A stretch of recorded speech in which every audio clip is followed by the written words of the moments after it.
Alright guys, welcome back to another episode of the Rice Rocketeer. Today is a unbearable, uncomfortable, everything day. Ugh, it's gross guys, it's so humid. It's like, feels like I remember Florida being. It's just like wet and the sun is out and it's, complain. Weather could be better guys, but I had to get out today and, you know, I gotta do my thing, so. Anyway, today's video is going to be a tour through Upper East Side.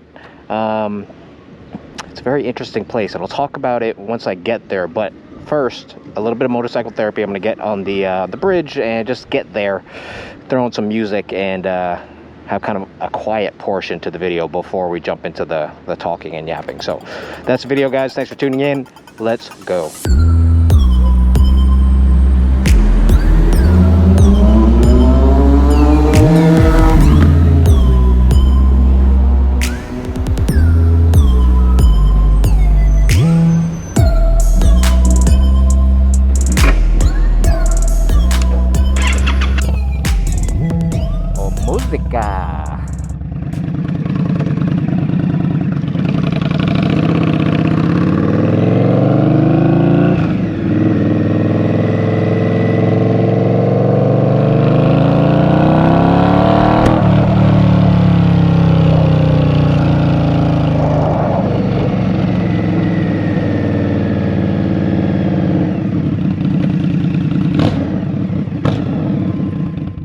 Yeah, and guys, today I know I'm not wearing gear. This is history. This is the second time I've done this, but it is just so unbearable. I just can't bring myself to do it today. So I'm gonna keep it tame, but usually I do not endorse this.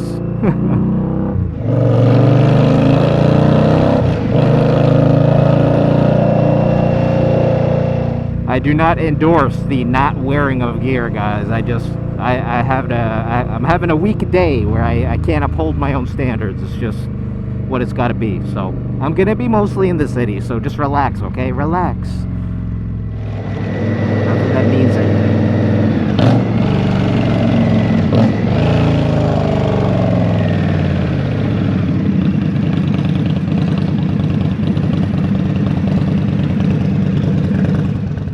Oh man, my pants are like sticking to me. It's insane. Right now we're somewhere in Queens, guys.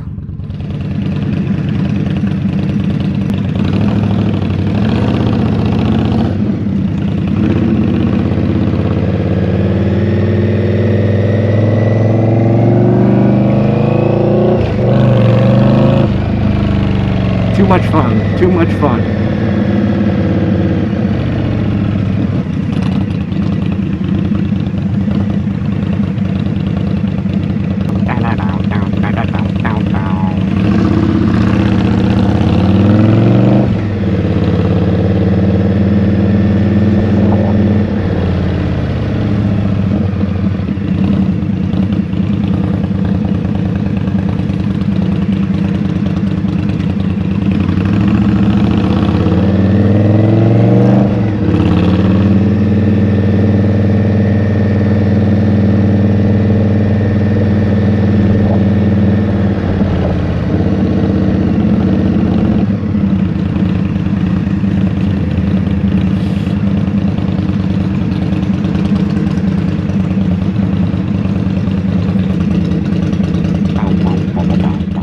Look at that guy enjoying the day, my friend. Come on, people, let's be excited about the green light.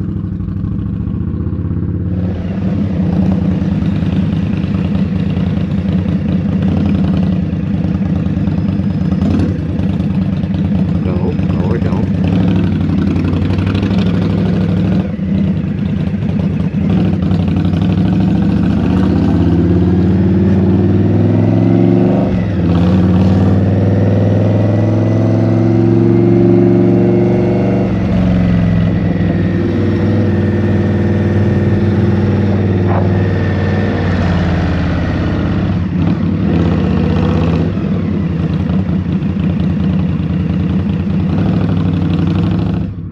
doesn't know how to look around him. Come on now.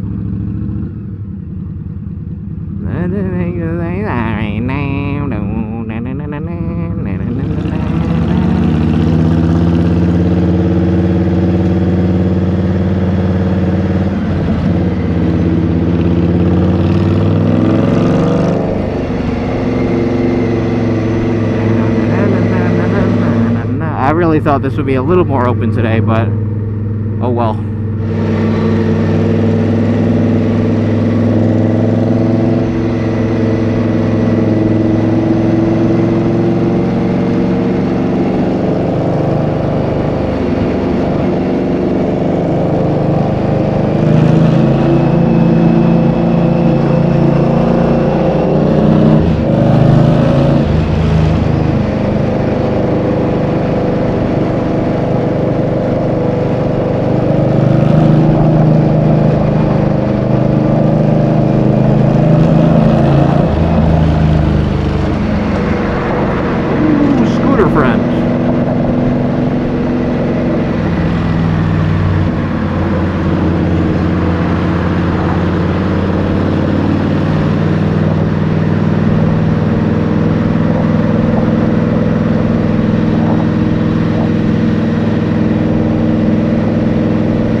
I do see why people don't wear gear, although I don't know how I feel about it. But it's certainly nice to feel the wind. Holy God, this is like the first time I felt the wind on my skin.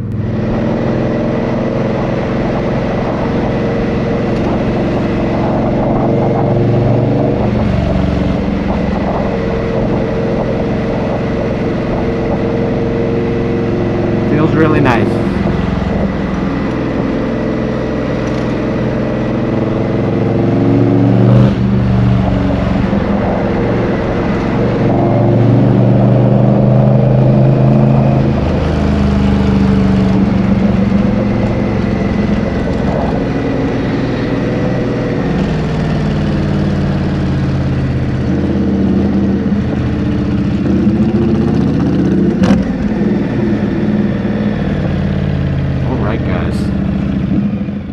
Coming into 59th Street, 60th Street, guys.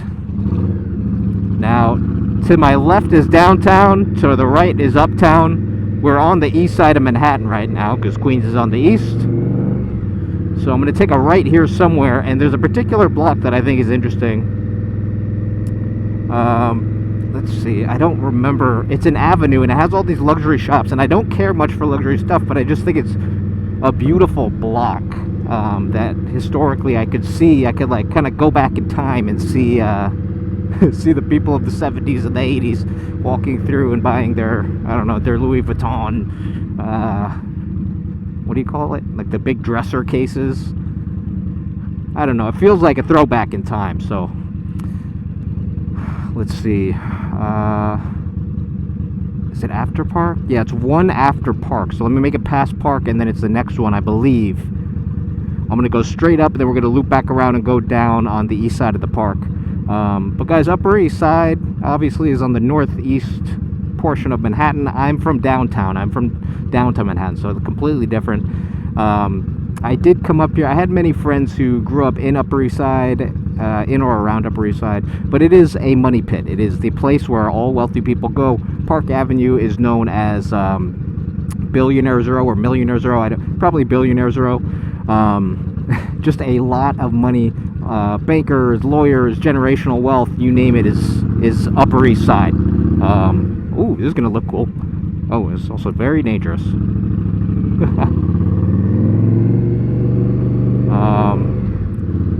So many people in New York kind of hate on Upper East Side because it's just that, it's a money pit. Here's Park Ave, very famous. So straight up there. Don't have too much time to hang out. We could do another video on Park Ave. I think it's beautiful. It's not very much fun to ride on, so yeah, then we go up here. So it's gonna get interesting in a minute, if my memory serves me correctly. But as downtown kids, you know, Upper East Side people, it's very preppy, but Upper East Side people go down to hang out on like the Lower East Side, West Village, all the downtown areas, which is a little more chaotic and a little less prim and proper, right? On the weekends, they go to hang there on the weekends, like kind of as tourists, and come back up here to their, you can see Valentino luxury store, like just everything is kind of on a grand scale up here. Holy God, wow, they really put these cameras in, didn't they?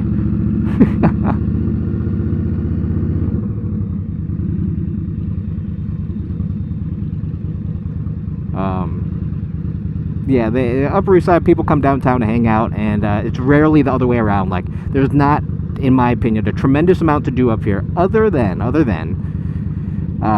well, luxury shopping, but also all the museums are up here. It's not really a culinary center of the city either. Most of that's like Midtown and downtown, so, you know, there's definitely places to eat, but everything is just kind of, the feeling I get on the Upper East Side, guys, that it's all built for people with money, which means that it's, you know, everything is like from clothes stores to bodegas, quote unquote bodegas.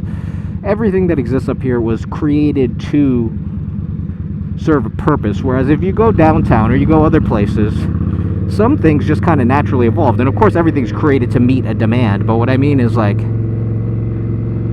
everything that exists up here is like a deliberate choice and had to be created to a certain standard to even qualify to exist here. So it makes everything like this, like, super cool, like this whole block, like all luxury stores, but it exists to provide a service to somebody with money, and that is it. There's no, in my opinion, this is my opinion, there's no culture here. There's no, like, there's no identity. Well, you could argue that, but you know, these are not stores that are Alexander McQueen. You have whatever this is, Bogner, all these things that I don't even really, Giorgio Armani, like everything here exists for the wealthy, which to me makes it much less interesting. But this block right here is what I was talking about. It just reminds me of I could see people walking in, like, with the old umbrella, and like I don't even know how to describe, like, the wealthy attire that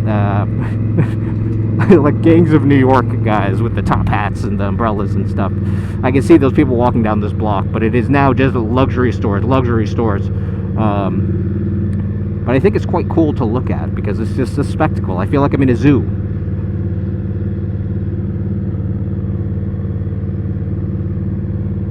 Now again, I'm sure anybody who knows New York as a historian knows that there is a lot of, oh cool, there is a lot of history up here, and I'm not saying that there isn't. I'm just saying this is my perspective, this is my video, my vlog, right?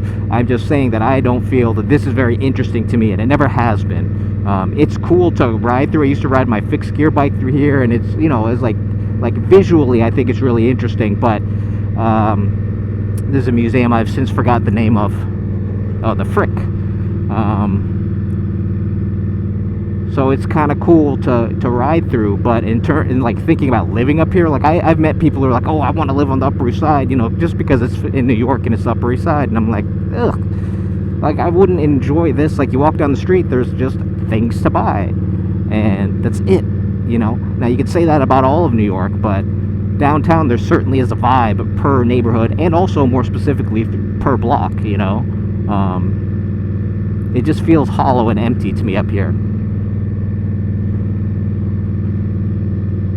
But this is the Upper East Side, guys. It's pretty much like this. We're gonna go back and forth between some of these blocks so you can kind of see what it's like, but I don't know. Let me know what you think in the comments below, guys.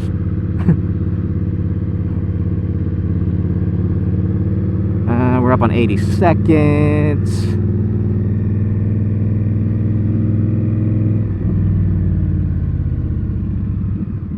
Do a little loop around here. Now I will share some stories, some crazy Gossip Girl stories, guys, of my few experiences here up in the Upper East Side as a kid. because again, like if you go to school in the city, chances of you running into somebody from another school is very high. It's all very close. It's you know, tight knit. So you end up going to, you know, you get your wide variety of parties and people. Oh, the Met Museum.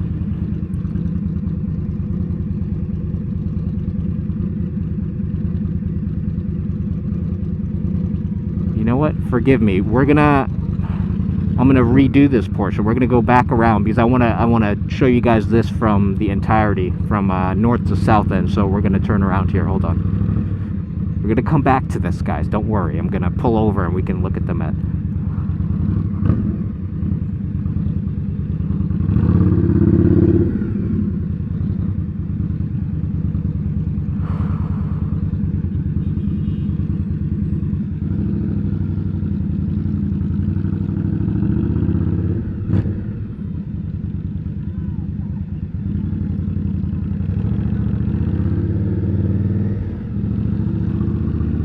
So this is what the average block on Upper East Side looks like.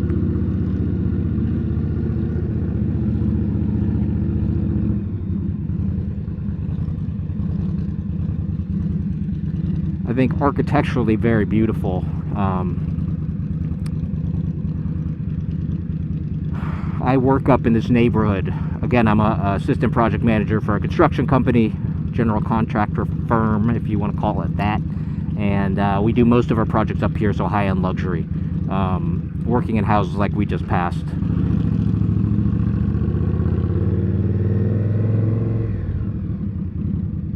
And it's interesting. It's a different world up here, guys.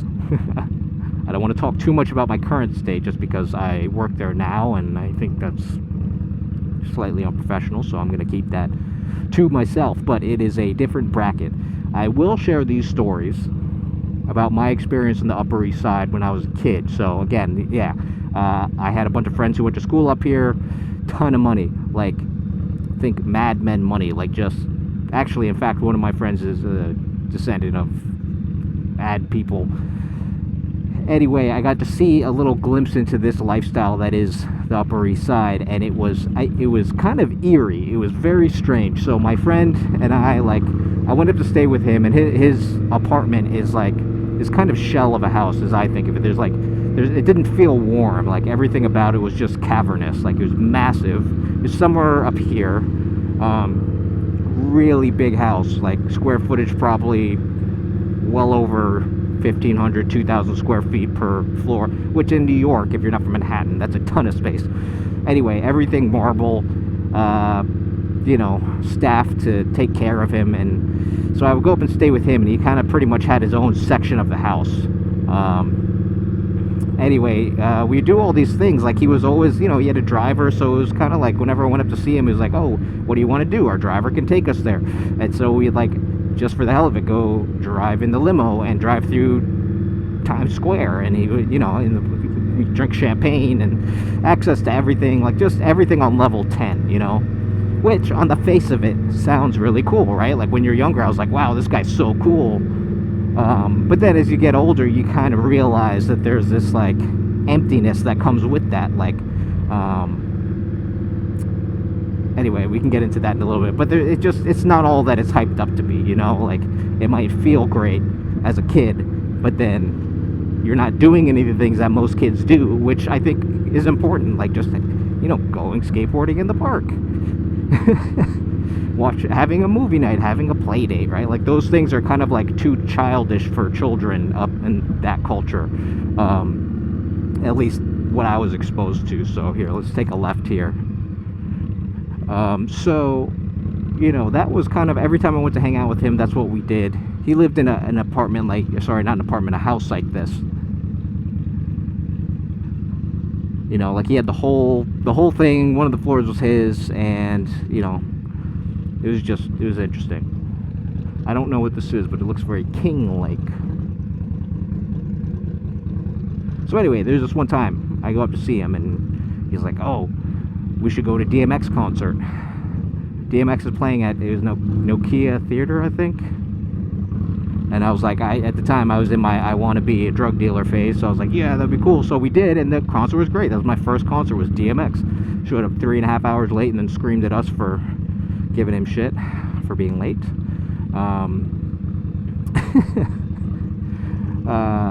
And then after that, we get out, and he's like, oh, what else you want to do? My friend's got a party going on. And I was like, yeah, that's awesome. Like, I'm feeling like I'm getting the keys to everything. Keys to the secret world of New York, secret society, right? And so we get in his car with his driver, and we drive there. I don't know where this was, but it was somewhere up here. But again, I was like, we were pretty blitzed, and kind of just got in the car and drove.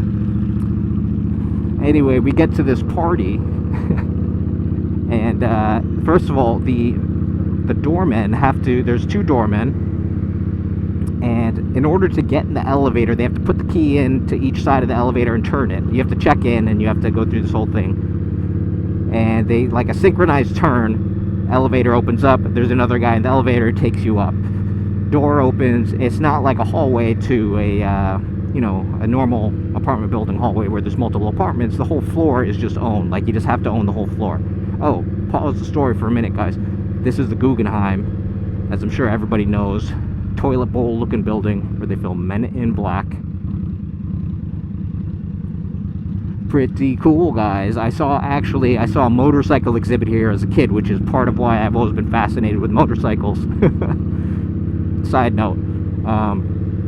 So anyway, we get to this party, get in the elevator, we make it past the security system, get in the elevator, door opens up, it's like an entire fucking suite, like the whole place is just one apartment, and there's like, mostly like, it was a mix of like 40-year-olds and then high school people, and I was like, what, like that's new to me, like I didn't hang out with 40-year-olds when I was 17. Here we are, guys, back at the Met. Sorry, this is, I'm belaboring the story, but this is the Met. Came up quicker than I thought it would.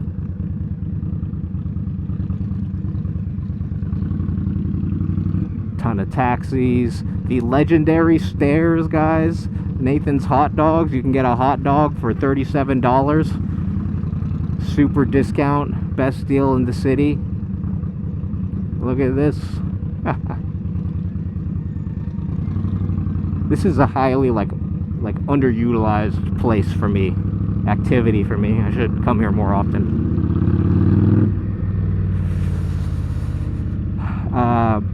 So yeah, there's a mix of adults and kids at this party, which even at my younger age, I was like, this is a little odd. Like, it just doesn't seem right. And this woman, like, straight, is literally out of Mean Girls. This woman, fucking boob job, tight pink velour suit, like, could see her nipples through it, little Shih Tzu type of dog in her arm, martini glass in the other, comes up to us, and she's like, oh, Cameron, oh, sorry. I'm not gonna say names here. Oh, addressing my friend, and says, oh, hi, it's so wonderful to see you, welcome, come in, can I get you boys a drink? Something to that effect. It wasn't that exact word, but it was like in an oddly staged but normalized way, like, can I get you underage kids a drink? And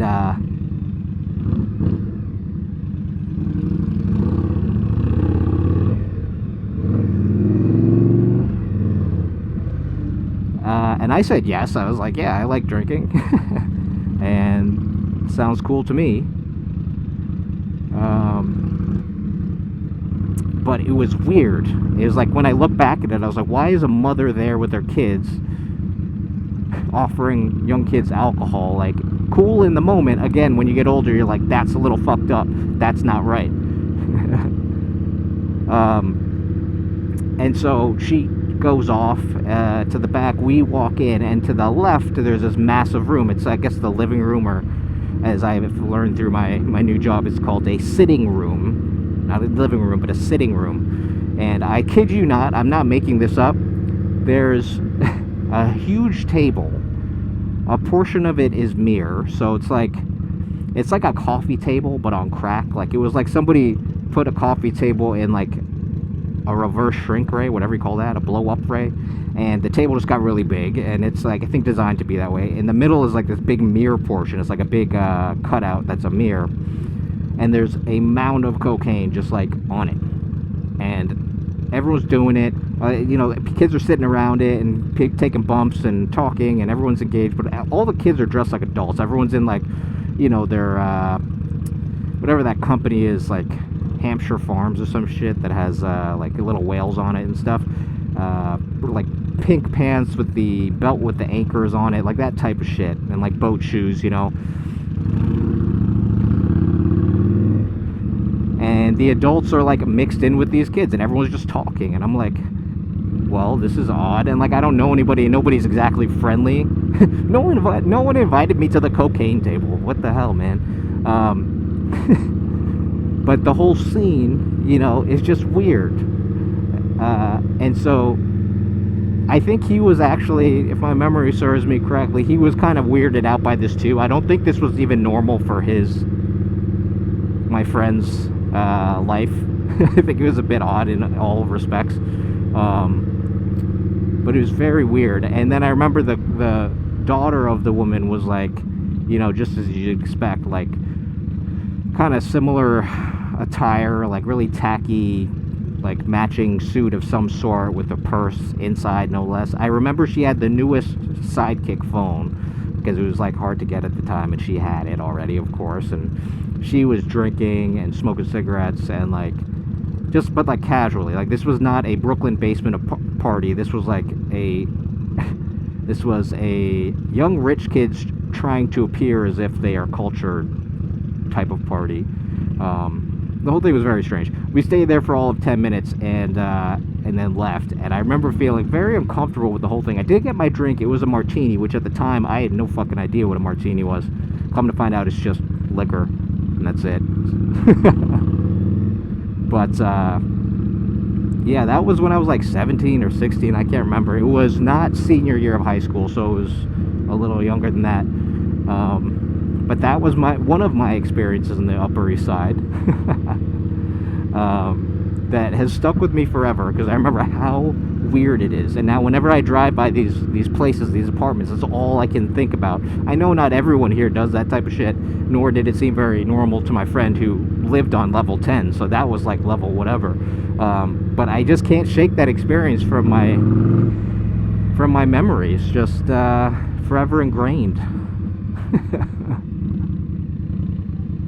And then my other experience is, you know, I grew up downtown. Again, my mother grew up here, Upper East Side, and she too hated that. Like, she went to school up here, she lived it, but she hated it. So as soon as she got out of high school, like, she never really came back. And like, my grandmother grew up right where I was showing you, she lived that type of life, you know.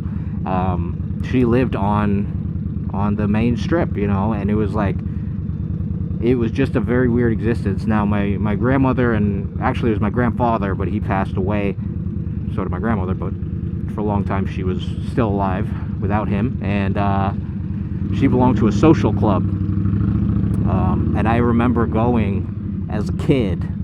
I was very like I was like the only Asian kid there. There was an Asian family. He was like a business guy. I don't know who he was, if he was important or whatever, but there's only one other Asian person I ever saw there. And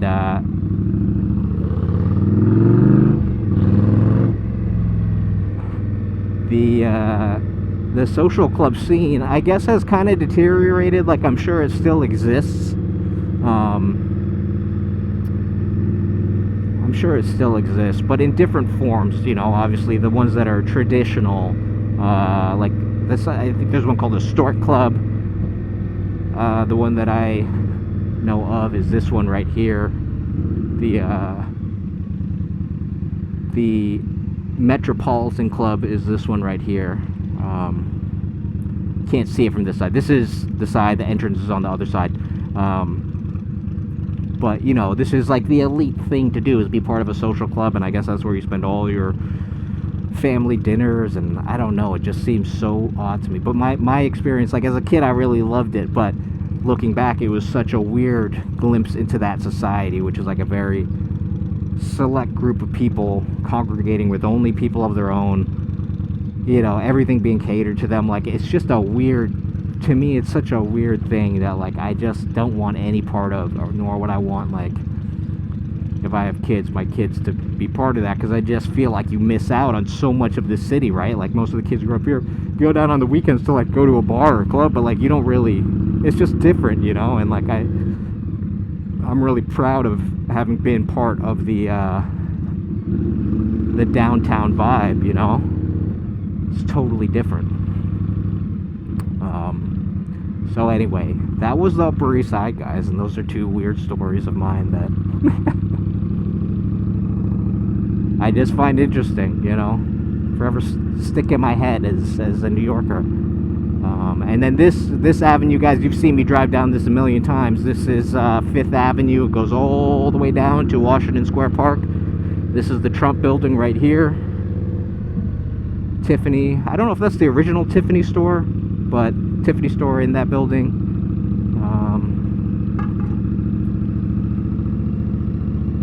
But kind of a cool avenue.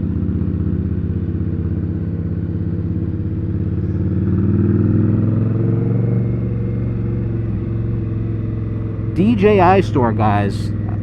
This is my new Apple store. Like, I can't go in there because if I do, I'm gonna buy something. I'm gonna leave with the drone or something. DJI has the coolest stuff. It's like a toy store for kids.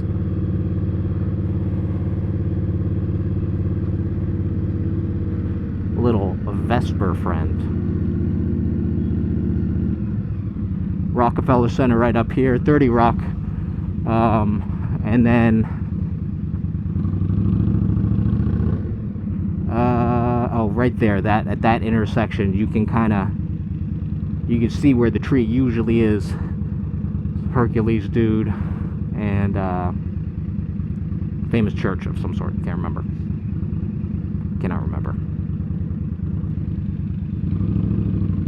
Oh, don't block my view. Oh, god damn it.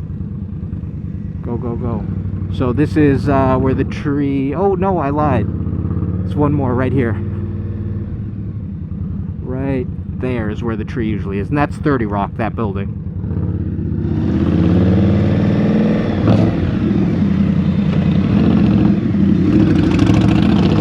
Let's get out of this mess.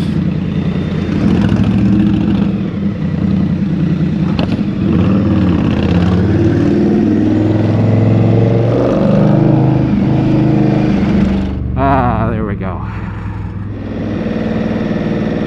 Free air.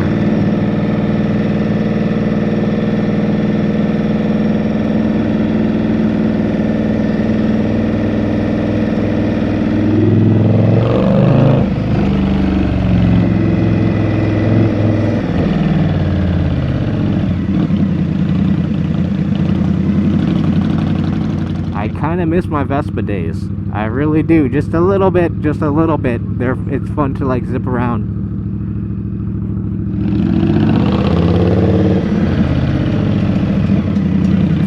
I'm gonna stop here at New York Public Libraries. Oh, 42nd Street, Times Square is straight down that way. Oh my god, so hot. Grand Central is down that way.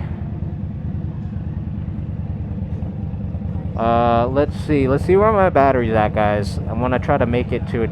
I'll be fine. We're gonna go straight down to Washington Square, as per usual.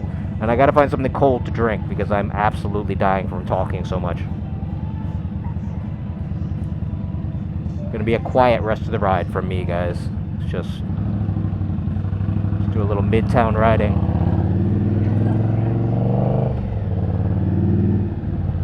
Therapy. Almost stalled the bike out.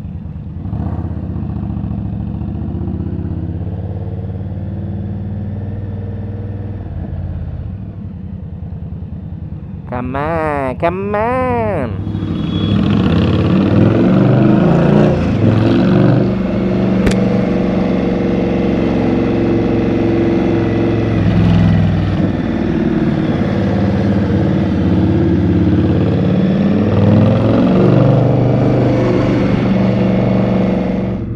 way too much wasted space in this city, and way too many distracted, mindless drivers.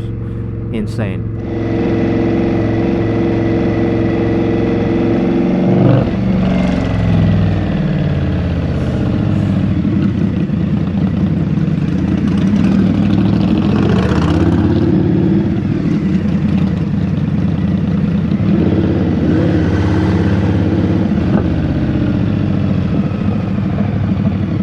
Empire State Building.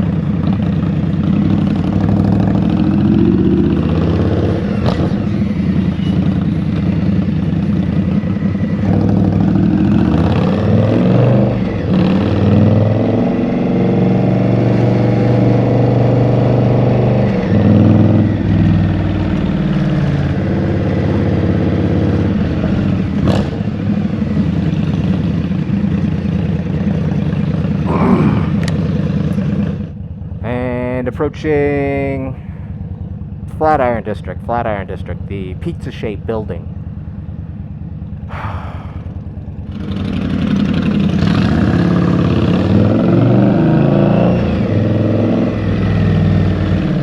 It's fun to take off on this bike. I'm slowly learning that. Like, that's a lot of fun.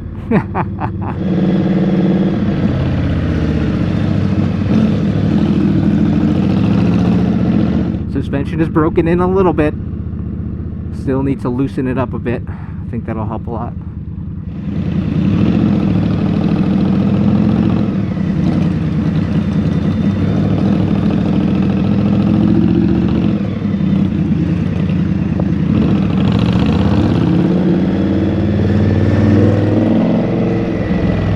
Pick a lane, my people.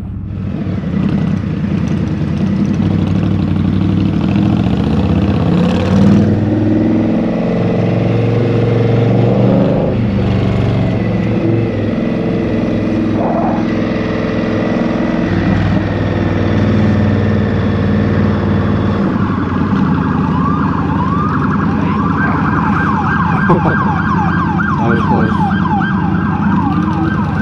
That was very close. Play liked playlist on Spotify. Oh man, that was a struggle. I don't know. Coming up with that command was such a struggle. My brain, this heat, this humidity.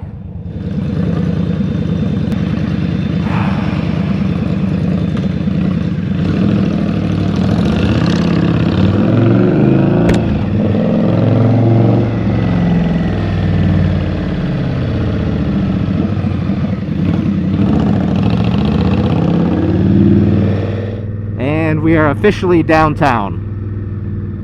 Thank God. It feels like home. It's also a lot cooler down here, temperature-wise, so I don't know what that means, but I think because it's where you want to be.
Whew.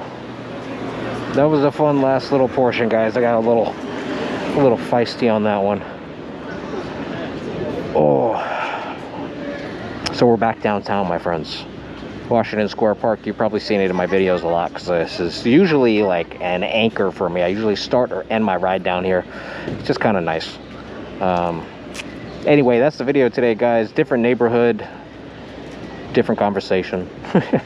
Thanks for tuning in, and I'll catch you on the next one. Peace.